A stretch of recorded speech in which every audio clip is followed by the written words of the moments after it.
Hi everyone. Today I'm making a new video about the effects that narcissistic abuse actually has on you in terms of the characteristics that that from which you can actually identify narcissism of the malignant streak. So the title of this video is Machiavellianism becomes him or her.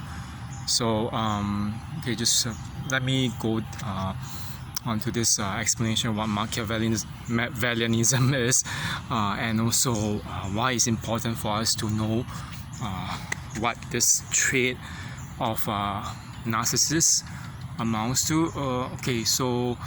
For those who are familiar with the DSM and the traits of malignant narcissism, there are three major traits, which is called the Dark Triad. So for anyone who actually has been identified and diagnosed with this Dark Triad, traits of Machiavellianism, psychopathy, and also narcissism, they are considered a Dark Triad narcissist. So Machiavellianism is basically the tendency to actually manipulate others. So this is actually very much a trait of most, not just most, but all narcissists. So I think that's actually important to actually know the origins of this term.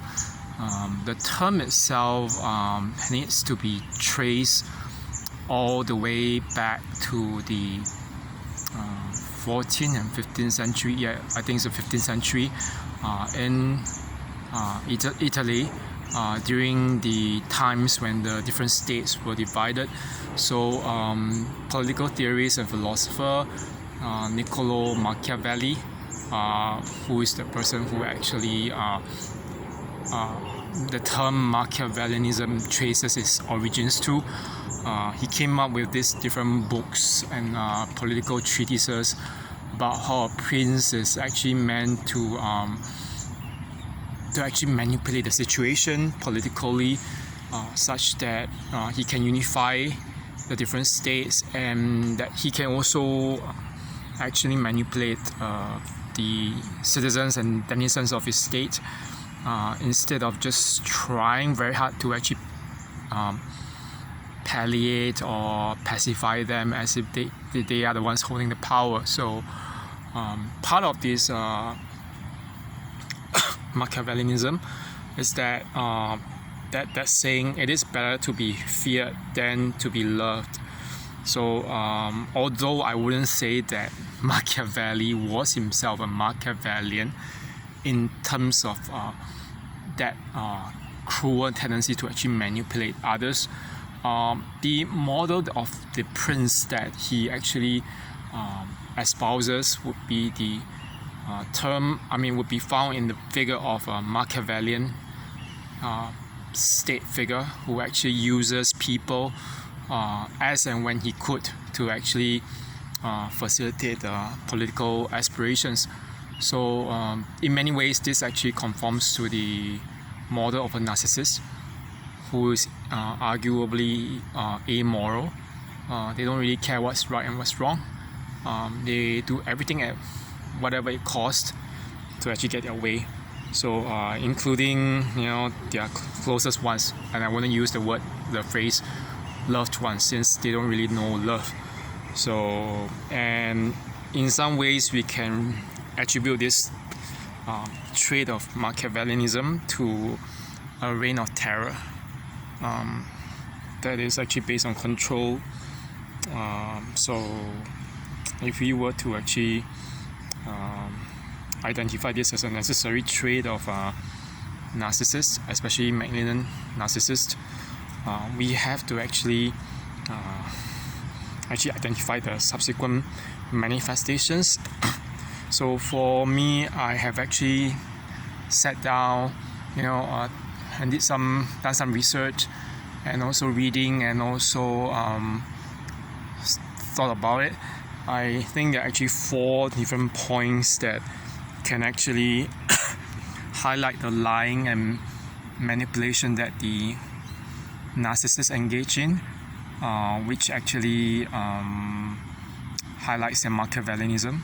So the first one would be their constant infidelity, emotionally and sexually, that they have with their partners and exes.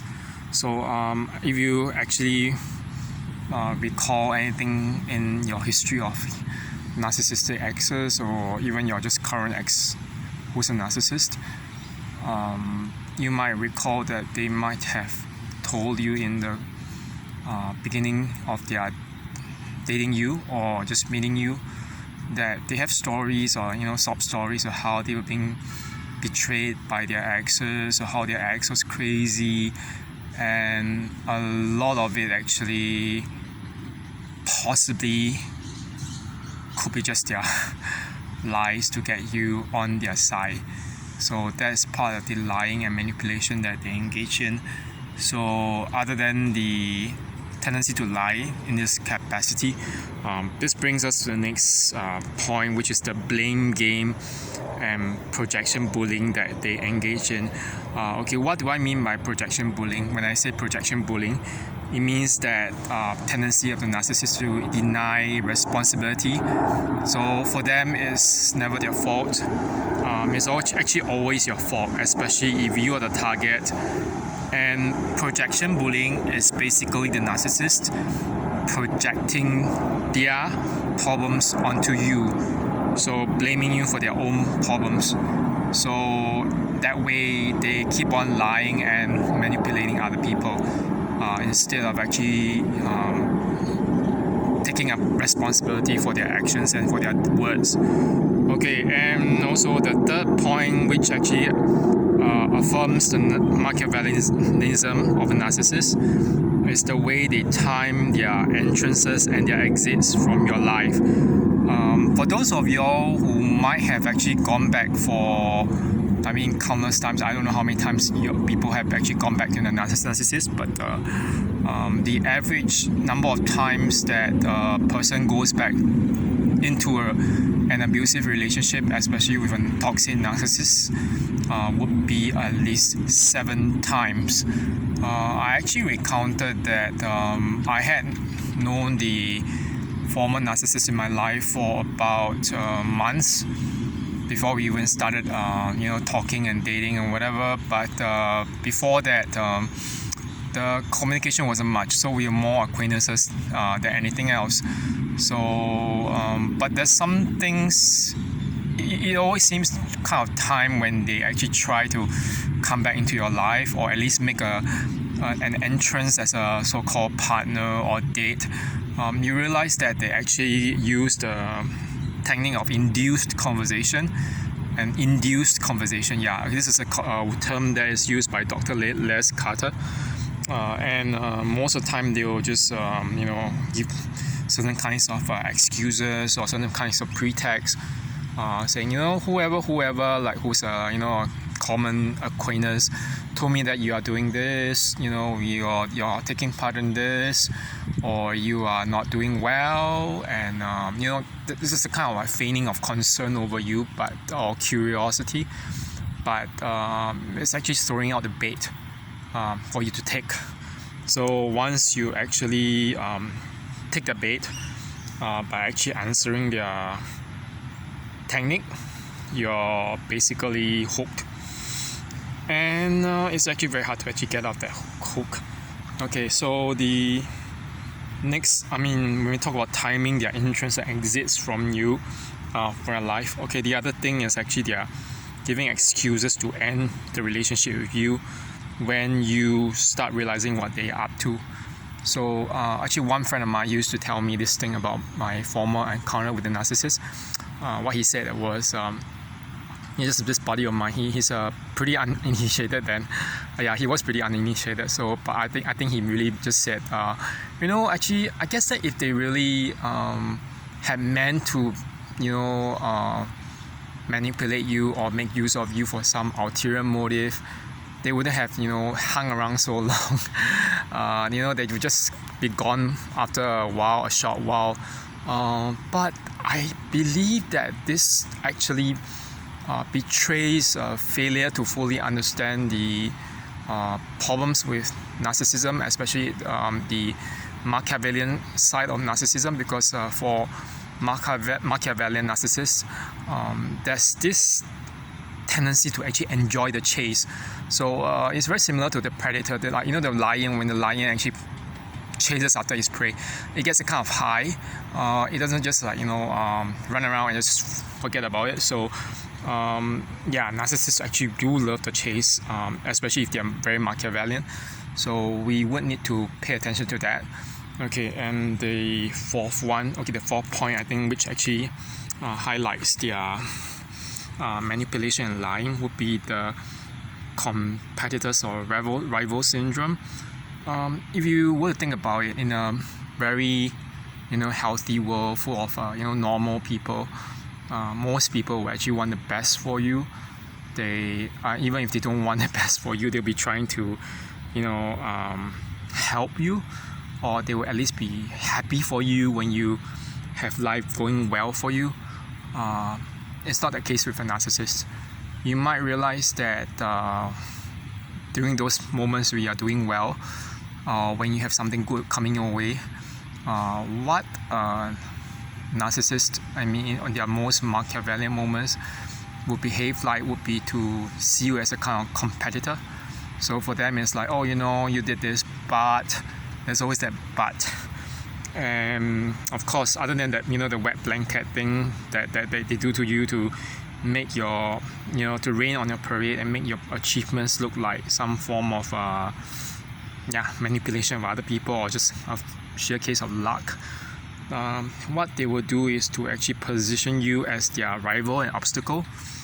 So obviously at this point, most of the time, the love bombing or the overwhelming that you experience in terms of affection and tension will be gone by now.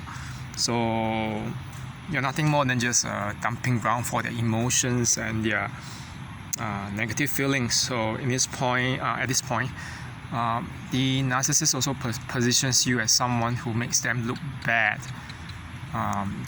This is actually pretty crazy, but they do that all the time. And so I think that these 4 points actually do highlight the lying and manipulation that a Machiavellian person, especially a narcissist, would actually keep on doing repeatedly.